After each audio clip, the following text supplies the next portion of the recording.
صرف اللہ نے رب العالمین کیوں کہا ہے؟ 41 دفعہ کیوں نہیں کہا؟ 39 دفعہ کیوں نہیں کہا؟ 35 دفعہ کیوں نہیں کہا؟ 60 دفعہ کیوں نہیں کہا؟ سمجھ آئی کہ 40 کا عدد بعثت کے لیے اللہ نے مقرر کیا ہے۔ جب اللہ رب العزت 40 سال اپنے نبی کے پورے ہو جاتے ہیں، اس وقت بعثت کا اعلان کرواتا ہے اور نبوت کا اعلان کرواتا ہے، تو پتہ چلا وہ 40 سال نبی کی تیاری کے سال ہوتے ہیں۔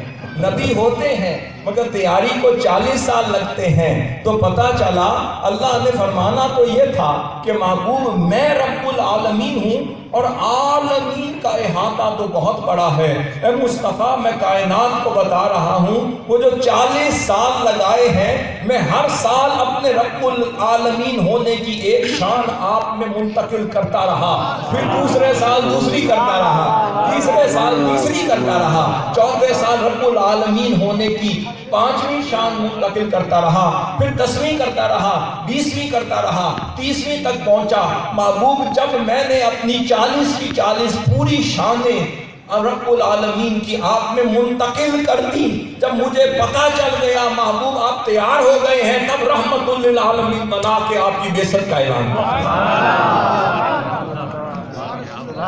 فیضان حضور شیخ الاسلام مصطفیٰ کی ہے کلی طاہر القادری۔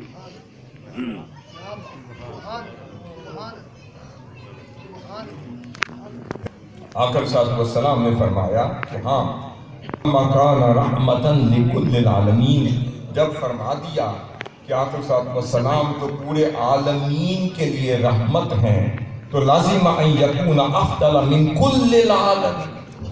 امام فخر الدین رازی فرماتے ہیں تو پھر لازم ہے کہ اگر حضور تمام عالمین کے لیے رحمت ہو گئے، امام فخر الدین رازی فرماتے ہیں پھر لازم ہے کہ حضور کو تمام عالمین پر پھر افضلیت بھی ملنا ضروری تھی۔ پھر ضروری ہے حضور عالمین پر افضل بھی ہوں، کیونکہ جب رحمت للعالمین وہی ہوگا کہ جس کی رحمت کی طرف ہر کوئی متوجہ ہوگا، جس کا طالب ہوگا، متلاشی ہوگا، جس کی پیاس میں مارا مارا پھر رہا ہوگا۔ فرمایا پہلے حضور کو افضل بنایا، پہلے حضور کو اعلیٰ بنایا، پہلے حضور کو عرفہ بنایا، پہلے حضور جیسا کسی کو نہ بنایا۔ اس کے بعد جب 40 شانیں منتقل کر دیں اور ہر شخص نے اور ہر شے نے اور پورے کائنات نے جب دیکھ لیا حضور جیسا اور کوئی نہیں، پھر فرمایا جب حضور جیسا کوئی نہیں تو پھر رحمت للعالمین بھی یہی ہے۔ گنبد خضرا کا فیض۔ مسند البزار کی روایت ہے، آقا صلی اللہ علیہ وسلم نے فرمایا، اب یہ اس سلسلے کی آخری روایت ہے، پھر ہم واقعات کی طرف جائیں گے، غور سے سنیے گا۔ آقا صلی اللہ علیہ وسلم نے فرمایا میری رحمت کا جو مدار ہے وہ بہت بڑا ہے۔ آپ نے فرمایا حیاتی خیر لکم، میری زندگی بھی تمہارے لیے خیر ہے، یعنی رحمت ہے۔ پھر فرمایا تحدثون و تحدث لکم، کیونکہ بذریعہ وحی الہی میری نبوت تمہیں نئے نئے احکام عطا کرتی ہے، اور تمہیں میری نبوت اور رسالت سے نئے نئے احکامات مل رہے ہوتے ہیں، اس لیے میرا وجود اور میری حیات بھی تمہارے لیے رحمت ہے۔ ووفاتی خیر لکم، اور پھر جب میں وصال فرما جاؤں گا، پردہ فرما جاؤں گا، تو میرا پردہ فرمانا بھی تمہارے لیے رحمت ہے۔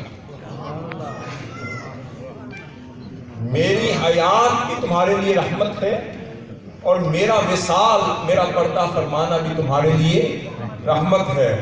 پوچھا یا رسول اللہ یہ کیسے رحمت ہو گئی؟ فرمایا تُعْرَضُ عَلَيَّ أَعْمَالُكُمْ، اے میرے امتیو یہ کیوں سمجھ بیٹھے کہ جو تم میرے سامنے بیٹھے ہو صرف یہی امت ہے؟ فرمایا میرے صحابیوں وہ جو بعد میں آنے والے ہوں گے ان کا بھی تو کچھ کرنا ہے، ان کو بھی تو اس رحمت کا فیض دینا ہے، ان کو بھی تو اس رحمت سے کچھ عطا کرنا ہے۔ فرمایا ووفاتی خیر لکم، میرا پردہ فرمانا بھی تمہارے لیے خیر ہے۔ تُعْرَضُ عَلَيَّ أَعْمَالُكُمْ، کیونکہ میری قبر پر تمہارے اعمال میرے سامنے پیش کیے جائیں گے۔ اب یہ مسند البزار کی حدیث میں آپ کے سامنے رکھ رہا ہوں، اور میری قبر پر، قبر انور پر تمہارے اعمال پیش کیے جائیں گے اور میرے سامنے پیش کیے جائیں گے۔ فرمایا فما رأیت من خیر حمدت اللہ علیہ، اور اگر میں اپنے امتیوں کے اچھے اعمال اپنی بارگاہ میں دفتر میں لکھے ہوئے دیکھوں گا تو خدا کے حضور شکر ادا کروں۔ پھر فرمایا وما رأیت من شر استغفرت اللہ لکم، اور اگر میں نے اس دفتر میں لکھے ہوئے اپنی امت کے اشرار اور ان کے بد اعمال لکھے ہوئے دیکھوں گا، ان کی بدعمالیاں لکھے ہوئے دیکھوں گا، ان کے گناہ لکھے ہوئے دیکھوں گا، ان کی غفلتیں لکھی ہوئی دیکھوں گا، ان کی کوتاہیاں لکھی ہوئی دیکھوں گا، فرمایا پھر میں تو رحمت للعالمین ہوں، پھر رک نہیں سکوں گا، پھر اللہ کے حضور میں تمہارے لیے خود استغفار کر رہا ہوں، کر رہا ہوں گا۔ پتہ چلا جب میں تم میں ہوں تو تب بھی رحمت ہوں، کیونکہ عالمین کی بات ہو رہی ہے، تم میں ہوں تو تب بھی رحمت ہوں، جب بظاہر پردہ فرما لوں گا تو تب بھی رحمت ہوں گا، تم اچھے اعمال کرو گے تو حضور خوش ہوں گے، یہ بھی رحمت ہے، حضور کا خوش ہونا بھی رحمت ہے، حضور کا چہرہ اقدس مچل جانا بھی رحمت ہے، حضور کے چہرہ اقدس پہ مسکراہٹ کا مچل جانا بھی رحمت ہے، حضور کا تبسم کنا ہونا بھی رحمت ہے، حضور کا کرم فرمانا بھی رحمت ہے، اور پھر جب تمہارے برے اعمال مجھ تک پہنچیں گے، تمہارے گناہ پہنچیں گے، اور میں جب تمہارے لیے خدا کے حضور استغفار کر رہا ہوں گا، یہ بھی میرا کرنا رحمت ہوگا۔